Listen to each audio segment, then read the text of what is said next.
Supreme court में जनहित याचिकाएं तो दाखिल होती हैं, लेकिन एक ऐसी जनहित याचिका आई है जो शायद इससे पहले दुनिया भर में कहीं नहीं आई होगी। वो है कुरान की 26 आयतों को रिमूव करने की याचिका। और हम बात कर रहे हैं, याचिकाकर्ता हमारे साथ हैं सैयद वसीम रिजवी।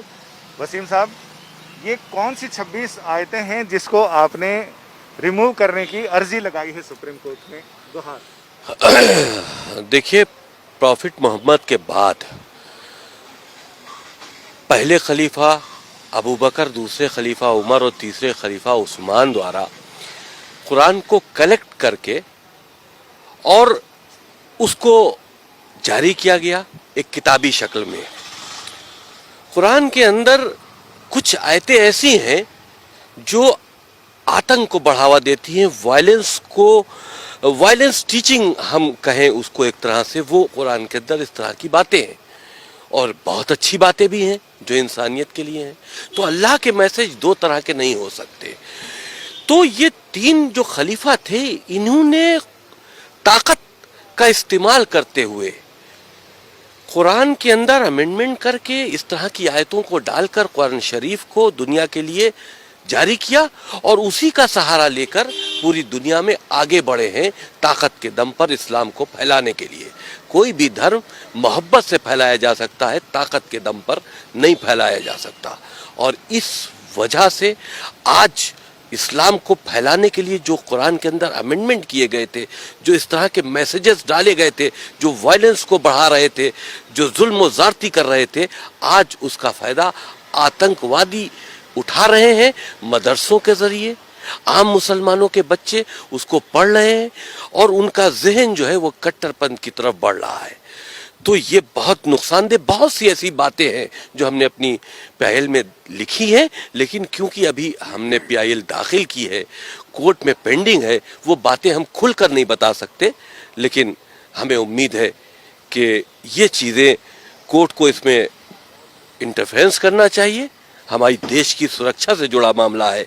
इन 26 आयतें जो वायलेंस की टीचिंग है इस्लाम के अंदर, जो पूरी दुनिया में आतंक का सबब बनी हुई है, इनको कुरान से रिमूव होना चाहिए।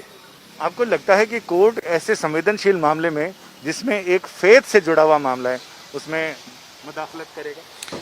ये मामला फेथ से जुड़ा नहीं है। फेथ से जुड़ा हुआ होता है इंसानियत का मामला। किसी का कत्ल कर देना फेथ से जुड़ा मामला है।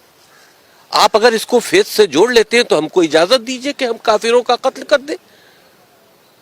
तो ये फेथ से जुड़ा नहीं है, ये वायलेंस टीचिंग है। ये एक तरह से आतंकी गतिविधियों में मुसलमान बच्चों को लिप्त करने की बात है और उसका सहारा कुरान मजीद से लिया जा रहा है।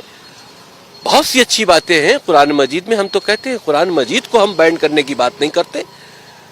उसके अंदर जो वायरस खलीफाओं ने डाला है इस्लाम को आगे बढ़ाने के लिए ताकत के दम पर, उसको रिमूव करो, क्योंकि आज उसका गलत फायदा उठाया जा रहा है और मुसलमान बच्चों को आतंकवाद की तरफ लिया जाया जा रहा है। तो आपको लगता है कि जो किसी ज़माने में इस्लाम की ताकत के बल पर इस्लाम को फैलाने की बात की जा रही थी, आज वही इस्लाम को कमज़ोर कर रहा है? जो बुनियादी शिक्षाएं हैं इस्लाम की इंसानियत के भले के लिए, जाहिर सी बात है जिस वक्त ये कुरान के अंदर अमेंडमेंट करके इस तरह के अल्लाह के नाम से मैसेजेस डाले गए जो हमने चैलेंज किए हैं, उस वक्त तो उनका मकसद यही होगा कि हम इसको अपनी ताकत से जोड़े। अल्लाह के मैसेज के नाम पर जिहाद क्या है?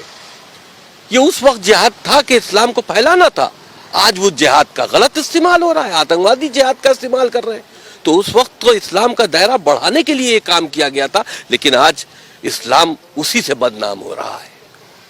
हमारे साथ सुधाकर द्विवेदी जी हैं, जिन्होंने ये सारी पिटीशन ड्राफ्ट भी की है और इसके बारे में इनके तकनीकी पहलुओं पे बात करते हैं कि इसमें आपने इसको संवैधानिक की जो मूल भावना है, जिसमें देश के खिलाफ हमला या देश पर हमला, देश की संप्रभुता, एकता और अखंडता पर, उसके साथ आपने देखिए, जो हमारा संविधान है वो प्रत्येक नागरिक को जो है प्रोटेक्शन देता है।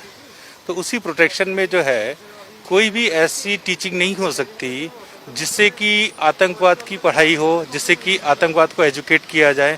तो ऐसे किसी भी धर्म में, ऐसा नहीं कि केवल मुस्लिम धर्म में, किसी भी धर्म में इस तरीके की कोई भी टीचिंग हो तो उसको चैलेंज किया जा सकता है। और हमारा संविधान इस चीज़ का अधिकार देता है कि अगर देश के खिलाफ कोई प्रॉक्सी वॉर के लिए कोई टीचिंग हो रही हो चाहे वो स्कूल एजुकेशन में हो या किसी भी तरीके की एजुकेशन में हो, तो उसको रिमूव करने का हमारा राइट है। और दूसरा कि इस्लामिक आतंकवाद इसमें सबसे ज़्यादा आगे जो है रहा है शुरू से पूरे विश्व में, और उसका सबसे ज़्यादा भुक्तभोगी जो है वो हिंदुस्तान रहा है। इसलिए हम लोग इसको इंडिया की सुप्रीम कोर्ट के अंदर इसको हम लोग चैलेंज कर रहे हैं, क्योंकि इससे रिलीफ जो है वो सुप्रीम कोर्ट दे सकती है और कोई रिलीजियस वो नहीं दे सकते। और इसमें कोई रिलीजियस इशू नहीं है, ये कोई धार्मिक उसको हमने कोई चैलेंज नहीं किया है। हमारा केवल इसके अंदर जो मेन ग्राउंड है वो यही है कि कोई भी ऐसी टीचिंग जो आतंकवाद को बढ़ाती हो, जो ह्यूमैनिटी के लिए खतरा हो, उसको रिमूव किया जाए। कुरान एक बहुत अच्छा ग्रंथ है, उसकी जितनी पॉजिटिव चीज़ें वो ज़रूर पढ़ाई जानी चाहिए, लेकिन जो चीज़ें इंसानियत के खिलाफ हो उनको रिमूव करने के लिए हमने इसमें प्रेयर की। आपका बहुत बहुत शुक्रिया। अमूमन इस तरह की याचिकाओं में कोर्ट ये कहता है कि आप अप्रोप्रिएट प्लेटफॉर्म पर इस मामले को लेकर जाएं और वहां अपने सबमिशंस दें।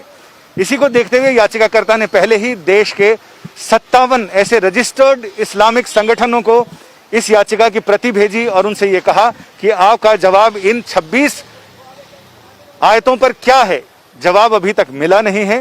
लिहाजा ऐसे में उम्मीद की जा रही है कि अगले हफ्ते शायद ये मामला सुनवाई के लिए सुप्रीम कोर्ट की चौखट पर पहुंच जाए।